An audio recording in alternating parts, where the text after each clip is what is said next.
성찬의 의미와 각오라는 제목으로 하나님의 말씀을 전하도록 하겠습니다. 우리 부곡교회는 1년에 2번, 상반기 때 한 번, 그리고 하반기 때 한 번 해서 1년에 2번 오전 예배 시간에 성찬식을 거행하고 있습니다. 그런데 우리가 적어도 몇 년 이상 교회 생활을 해보신 분은 아시겠지만 매년마다 반복되는 이 성찬식에 참여하기 때문에 그저 익숙함에 젖어 무미건조하게 형식적으로 참여할 때가 많습니다. 오늘 또 성찬식 하는구나. 오늘 빵과 포도주 맛은 어떨까? 여기에 관심을 가지고 참여할 때가 있습니다. 그래서 저는 성찬식이 있는 이 주일의 경우에 다시 한번 성찬에 관한 그 의미를 우리 마음에 되새기고 또한 새로운 각오를 다짐하는 그런 시간이 되기를 원해서 오늘 이 말씀을 준비했습니다. 사랑하는 여러분, 성찬이란 무엇일까요? 성찬이라는 말은 말 그대로 거룩할 성 밥찬이라는 단어를 써서 거룩한 식사다라는 뜻입니다. 한번 따라하겠습니다. 거룩한 식사. 아마 여러분들은 살아가면서 이런저런 식사에 초대를 받아 보신 경험이 많으실 것입니다. 그런데 여러분 생애 가운데 평생 잊을 수 없는 가장 기억에 남는 초대는 언제였습니까? 여러분, 이 세상에서 이런 초대 저런 초대를 우리 많이 받지만은요, 그러나 가장 거룩하고 위대한 식사의 초대는 바로 성찬으로의 초대입니다. 성찬식에 참여하는 것입니다. 왜냐하면 여러분, 성찬에 참여하고 초대받은 것은 부산시장이 초대한 것 아니에요. 대통령이 우리를 초대한 것 아닙니다. 바로 만왕의 왕 되신 예수 그리스도께서 저와 여러분을 초대하신 거룩한 식탁인 줄 믿습니다.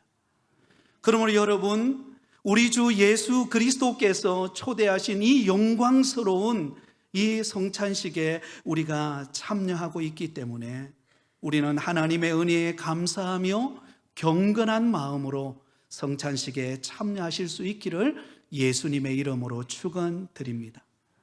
또한 여러분, 성찬식이 이 세상에서 가장 위대한 식탁인 이유는 바로 성찬에 초대하시는 분이 예수님이실 뿐만 아니라 이 성찬의 내용이 특별하기 때문입니다. 우리가 성찬식에 참여할 때 그 참여하는 성찬식의 내용이 여러분 특별하기 때문입니다.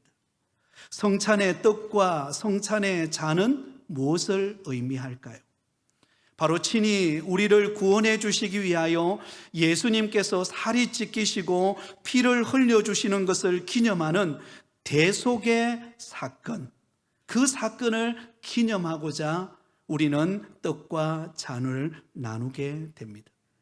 오늘 우리가 읽었던 고린도전서 11장 23절에서 25절까지의 말씀은 이렇게 기록되어 있습니다. 우리 같이 한번 읽겠습니다.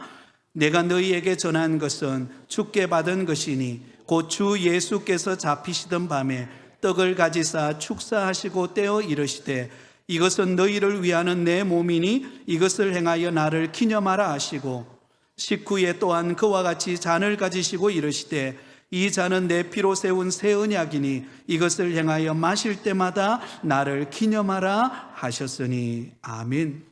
여러분, 예수님께서 이 말씀을 하실 때 그 당시의 배경을 살펴보면 이제 당장 얼마 후면 로마 군병들에 의해서 예수님은 붙잡혀 가서 채찍을 당하시고 심한 십자가의 죽음의 사건을 당하는 그런 고통의 순간을 겪게 될 것입니다.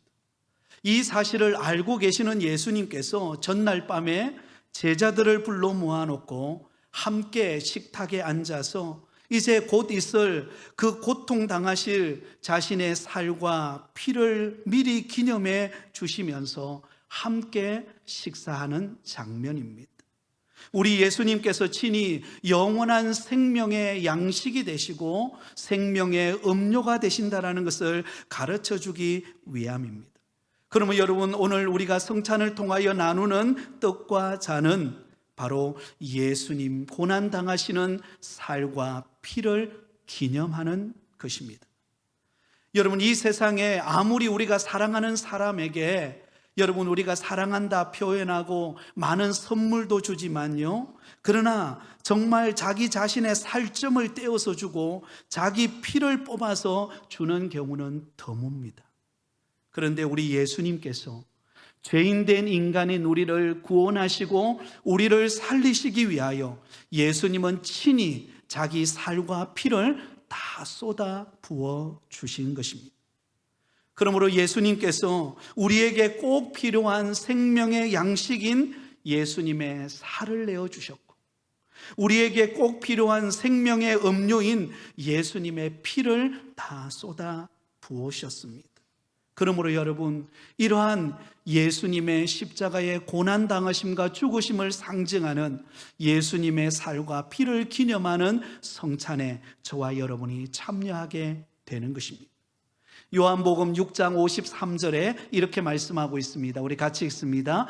예수께서 이르시되 내가 진실로 진실로 너희에게 이르노니 인자의 살을 먹지 아니하고 인자의 피를 마시지 않으면 너희 속에 생명이 없느니라. 여러분, 무엇하지 않으면 생명이 없다고요? 예수님의 살을 먹지 않고 예수님의 인자의 피를 마시지 않는 자는 그 속에 생명이 없다, 그렇게 말씀합니다. 요한복음 6장 54절에는 이렇게 말씀합니다. 같이 읽습니다. 내 살을 먹고 내 피를 마시는 자는 영생을 가졌고 마지막 날에 내가 그를 다시 살리리니 내 살은 참된 양식이요 내 피는 참된 음료로다. 여러분, 우리가 영원한 생명을 누리며 살기 위해서는 참된 양식과 참된 음료가 필요합니다. 그러나 여러분, 우리가 이 세상에 먹는 양식, 이 세상에서 우리가 목마를 때 먹는 그런 음료, 그것으로는요 영원한 생명을 얻을 수 없습니다. 일시적으로 잠시 배고픔을 해결하고 목마름을 해결할 수 있지만 죄인된 우리 인간이 영원히 살 수 있는, 영생을 누릴 수 있는 길은 불가능합니다. 그러나 예수님의 그 살과 그 피를 우리는 기념하면서 우리가 참된 양식과 참된 음료가 되시는 예수님의 그 살과 피를 기념하는 떡과 잔을 마실 때 저와 여러분이 영원한 생명의 은혜의 자리로 우리가 참여하게 되어지는 줄 믿습니다. 그렇다면 여러분, 우리 예수님께서 저와 여러분을 구원하여 하나님의 택한 자녀로 믿음 안에 영생을 누리며 살아가게 하시기 위하여 우리 예수님께서 행하신 고난의 그 역사는 어떤 모습이었을까요? 가장 먼저 우리 예수님은 우리를 살리기 위해 친히 떡이 되셨습니다. 오늘 본문 23절 하반절에서 24절에 보면 이렇게 기록되어 있습니다. 곧 주 예수께서 잡히시던 밤에 떡을 가지사 축사하시고 떼어 이르시되 이것은 너희를 위하는 내 몸이니 이것을 행하여 나를 기념하라 하시고. 여러분, 참 재밌는 말이 있죠. 여러분, 불량배들에 의해서 심한 고통을 당하고 또 매를 맞고 여러분 어떤 상처를 받았을 때 그때 우리가 하는 말이 무엇입니까?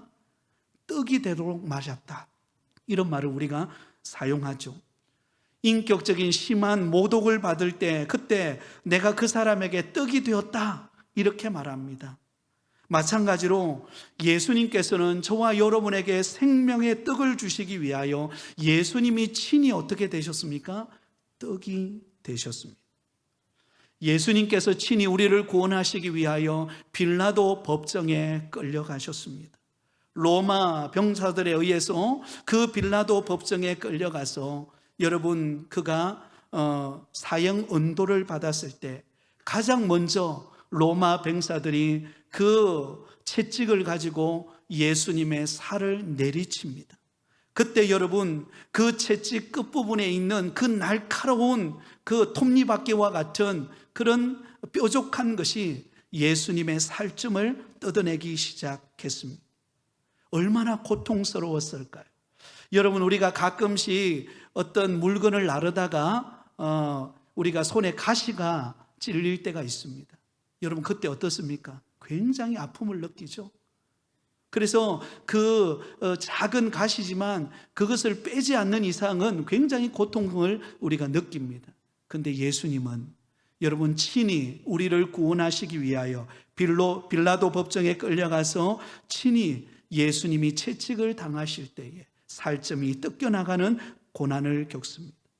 또한 예수님께서 십자가를 지고 골고다 언덕길을 오르십니다. 그 길을 일컬어서 비아 돌로로사, 고난의 길, 십자가의 길이라고 말합니다.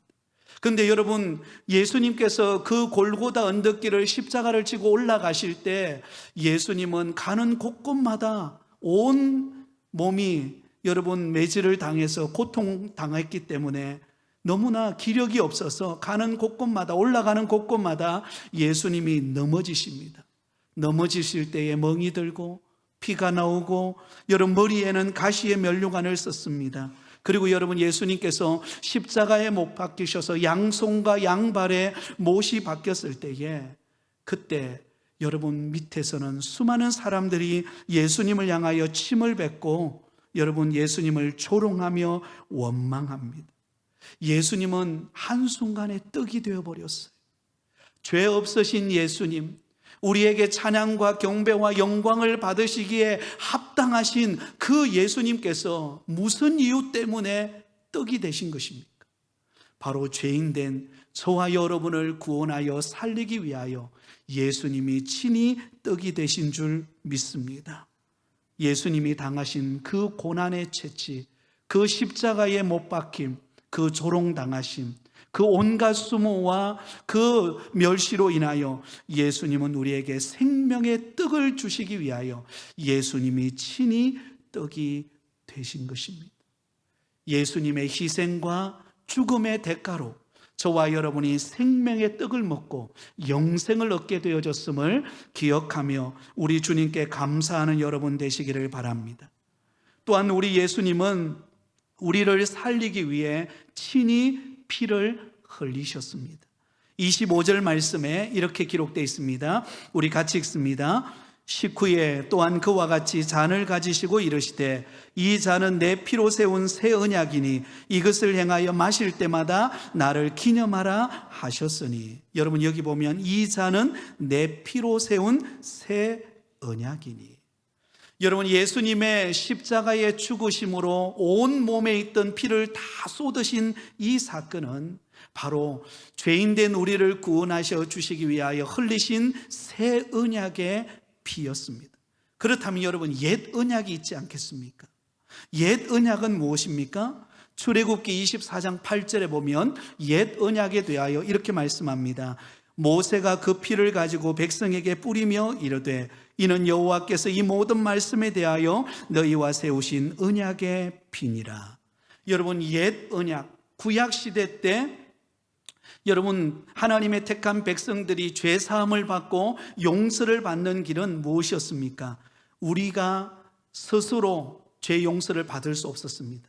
구약 시대 때는요, 하나님 앞에 나아갈 때 양과 소를 가지고 비둘기를 가지고 가서 대신 그 양과 소와 짐승에게 우리의 죄를 전가시켜서 그리고는 그 짐승을 잡아서 하나님 앞에 제사를 드림으로 우리가 죄 용서를 받았습니다.